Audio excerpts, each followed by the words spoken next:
প্রতি বছর 25শে ডিসেম্বর এলেই ছোট থেকে বড় আমরা বড়দিনের আনন্দে মেতে উঠি। আর বড়দিন মানেই সান্টা ক্লজ।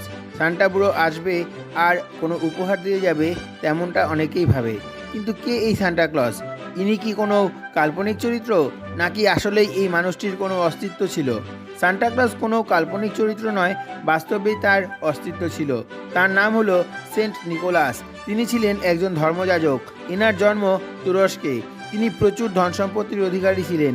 তিনি অসহায় মানুষদের অনেক সাহায্য করতেন। ছোটদেরও অনেক প্রিয় হয়ে উঠেছিলেন তিনি। শোনা যায় একদা তিনি জনৈক 3 বোনকে বিক্রি হওয়ার হাত থেকে বাঁচিয়েছিলেন, যখন তাদের বাবা অর্থকষ্টে তার 3 কন্যাকে বিক্রি করে দিতে চেয়েছিল। আরেকটি গল্প অনুসারে সান্টা নর্থ পোলের তার স্ত্রীকে নিয়ে বসবাস করতেন।